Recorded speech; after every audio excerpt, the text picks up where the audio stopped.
मैं शशि वाला from government polytechnic Badaun. Last video lecture में मैंने आपको एब्जॉर्प्शन टाइम मैकेनिज्म के बारे में बताया था।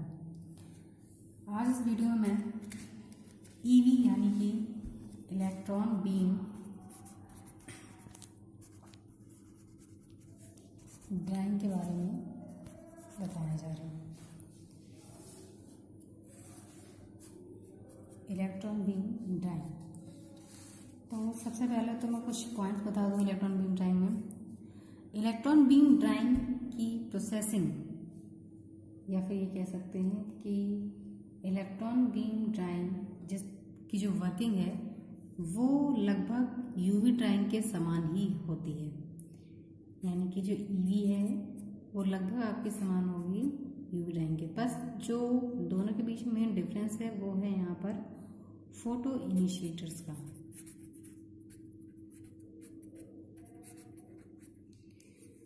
इलेक्ट्रॉन फोटो इनिशिएटर की आवश्यकता नहीं होती है, जबकि यूवी में होती है। यूवी के हम अगले वीडियो लेक्चर में बात करेंगे। अभी हम यहाँ पर सिर्फ इलेक्ट्रॉन बीम ड्राइंग के बारे में बात करते हैं। तो जो इलेक्ट्रॉन बीम ड्राइंग है, इस ड्राइंग प्रोसेस में हमारी हाई एनर्जी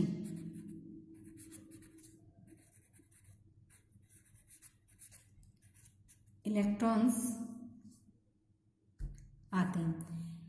तो इलेक्ट्रॉन बीम यानी कि इलेक्ट्रॉन की बीम, यानी कि जो इलेक्ट्रॉन होंगी उनकी हाई एनर्जेटिक जो बीम हमारी क्रिएट होगी उसके थ्रू ड्राइंग करना।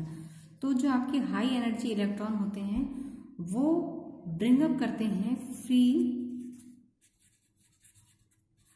रेडिकल रिएक्शंस को। हाई एनर्जी इलेक्ट्रॉन्स के कारण, या फिर हम ये कहते हैं कि इलेक्ट्रॉन की जो हाई एनर्जी है वो फ्री रेडिकल रिएक्शन को हमारे इनिशिएट करती है।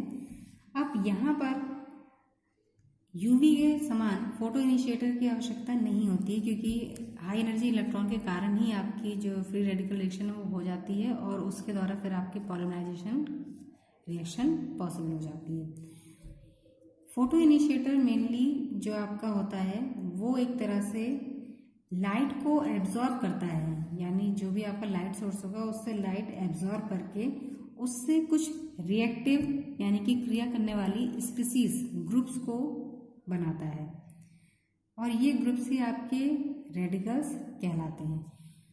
तो ये रेडिकल ही आगे चल के पॉलीमराइजेशन रिएक्शन कराते हैं, जबकि हम इलेक्ट्रॉन बीम में फोटो इनिशिएटर यूज नहीं करते हैं। इसलिए हाई एनर्जी इलेक्ट्रॉन के कारण ही हमारी पॉलीमराइजेशन रिएक्शन भी हो जाती है। यहाँ पर जब हम बात करेंगे तो यहाँ पर मैं आपको फिगर के थ्रू एक समझा रही हूँ।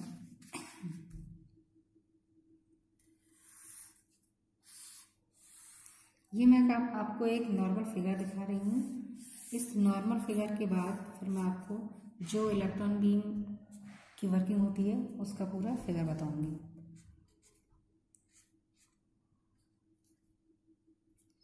तो यहाँ पर देखिए, सबसे पहले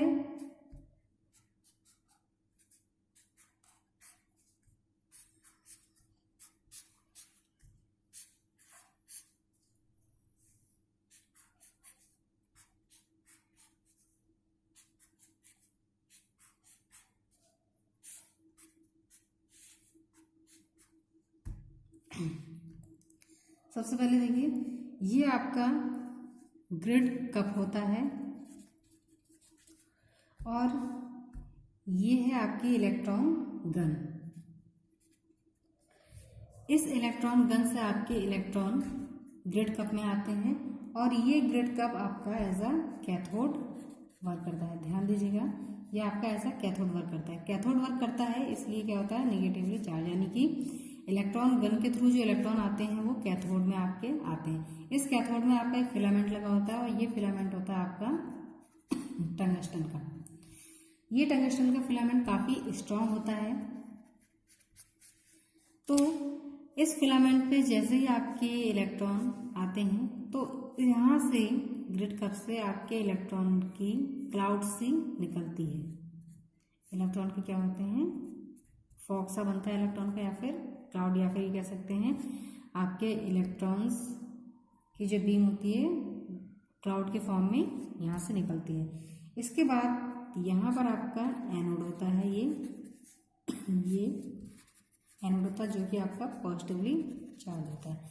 ये एनोड क्या करता है, जो आपके नेगेटिव इलेक्ट्रॉन है इन्हें आकर्षित करता है और आकर्षित करने के बाद इन्हें गाइड करता है। तो ये आपका ऐसा गाइडर वर्क करता है। और जो आपका ये कैथोड था ये आपका निगेटिव डीसी सप्लाई से कनेक्ट होता है। इसके बाद जैसे ही एनोड पे आते हैं तो एनोड क्या करता है, इन्हें आकर्षित करता है इलेक्ट्रॉन को, फिर उसको गाइड करता है। गाइड करने के बाद ये इलेक्ट्रॉन इस डायरेक्शन में आ जाते हैं। यहाँ पर ये जो दोनों लगे हैं आपके, ये होते हैं डायफ्राम।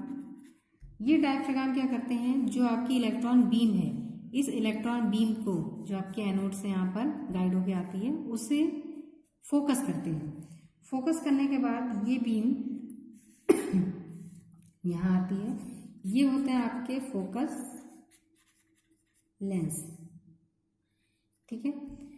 ये फोकस लेंस से जो आपकी बीम होती है ये फिर से एक बार आगे की ओर मूव करती है और इसके बाद यहाँ पर आपके लगे होते हैं डिफ्लेक्शन कॉइल।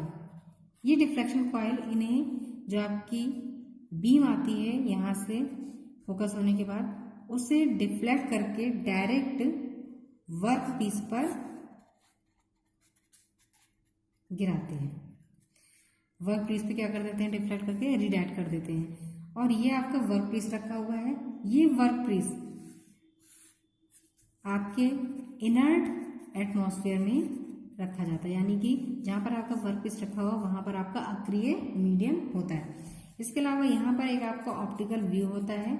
ये ऑप्टिकल व्यू यानी कि यहाँ से जो आपका ऑब्जर्वर होता है वो ये देखता है कि आपकी जो बीम है वो डायरेक्ट कैसे जा रही है या इलेक्ट्रॉन किस कंडीशन में आपकी सरफेस पर गिर रहे हैं। इसके बाद जैसे ही आपकी बीम यहाँ पर आके गिरती है तो यहाँ पर जो वर्कपीस है वो धीरे धीरे ड्राई होना शुरू हो जाता है और जो इलेक्ट्रॉन बीम है, फोकस लेंसों के द्वारा जो इलेक्ट्रॉन बीम होती है वो उसकी इंटेंसिटी काफ़ी हाई हो जाती है।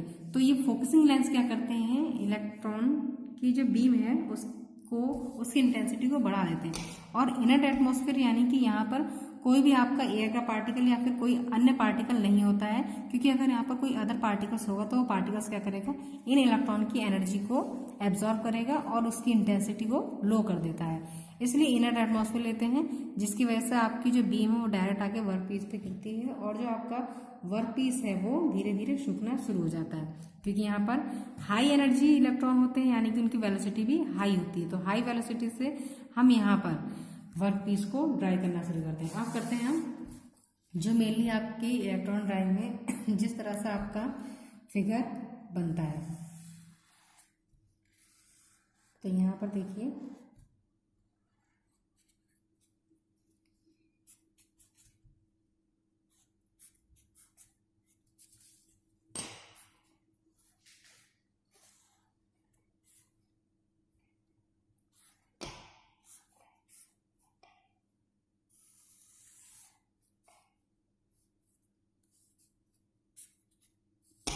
यहाँ पर देखिए ये है आपका रेडिएटर।